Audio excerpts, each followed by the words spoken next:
The morning was cold, even colder than the day before. I woke to find a thin layer of frost covering everything. Our packs, the stones around us, even the shard around my neck. Its light was dim, almost reluctant, as if the shadow's influence had seeped into the air itself. Lysara was already awake, sharpening her blade with quiet focus. The fire she had built the night before had burned down to embers, and her silver hair shimmered faintly in the dim light.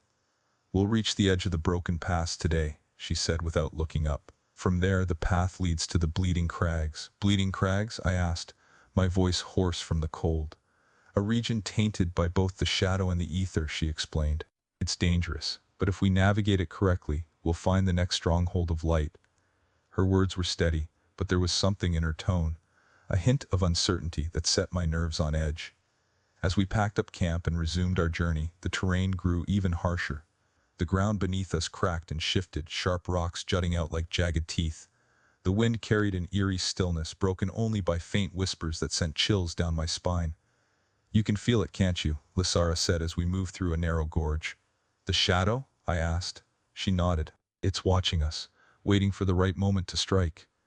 The shard pulsed faintly against my chest, its light a fragile but steady rhythm. By midday we reached a plateau overlooking the final stretch of the broken pass. The landscape beyond was unlike anything I'd seen before. Massive cliffs of blood-red stone jutted into the sky, their surfaces streaked with veins of glowing ether that pulsed faintly like arteries. "The Bleeding Crags," Lysara said. "It's both beautiful and deadly. We'll need to tread carefully." Before we could descend, a figure emerged from the shadows of the rocks. Lysara's hand shot to her blade, and I raised the shard instinctively, its light flaring. The figure raised both hands in a gesture of peace. He was tall and gaunt, his features sharp and angular. His clothes were a patchwork of dark fabrics, and his eyes glowed faintly with an unnatural light. "Peace," he said, his voice low and rasping. "I am a watcher, a keeper of the balance between light and shadow. I mean you no harm." Lysara didn't lower her weapon. "A watcher? I thought your kind had abandoned the realms of light long ago." The man gave a faint smile, though it didn't reach his eyes. "Most happy. But I remain, for the balance has tipped too far in the shadow's favor. And now, you carry a light that burns too brightly to ignore." His gaze shifted to me and I felt a chill run down my spine. "The shard," he said. "It draws the shadow to you like moths to a flame. You cannot carry it alone." "I'm not alone," I said, glancing at Lysara. The watcher shook his head. "Even with her blade and your newfound strength, the shadow's power grows. The Bleeding Crags will test you in ways you cannot yet imagine. If you survive, you may find allies, but only if you heed my warning." "What warning?" I asked, gripping the shard tightly. "The shadow's hunger is not its own," he said, his voice dropping to a whisper. "Something stirs in the darkness, something ancient and patient. The shadow serves a master, and that master is awakening." His words sent a jolt of fear through me. "What kind of master?" The watcher's glowing eyes met mine, and for a moment I thought I saw a flicker of sadness in them. "An old god," he said, "one forgotten by both light and shadow. If it awakens fully, neither side will survive." Lysara stepped forward, her blade still drawn. "If you're here to warn us, why not fight with us?" The watcher smiled again, faint and weary.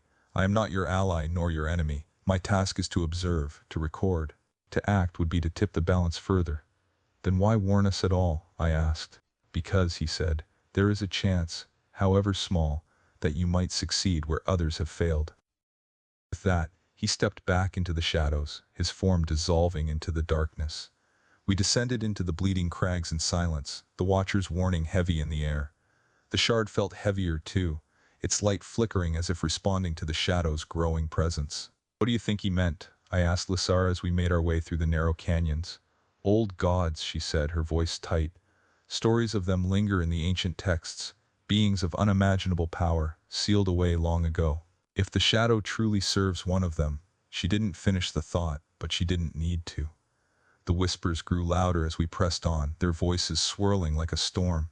The air was thick with tension, the ether weak and erratic. By nightfall we found a small alcove to camp in, the red glow of the crags casting eerie shadows on the rocks. The shard's pulse was faint now, as though conserving its strength for the challenges ahead. As I lay beneath the crimson sky, the watcher's words echoed in my mind. "The shadow serves a master."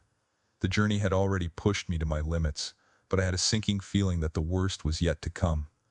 I held the shard tightly, its warmth a small comfort against the encroaching darkness. Whatever lay ahead, I knew one thing for certain. I couldn't afford to fail.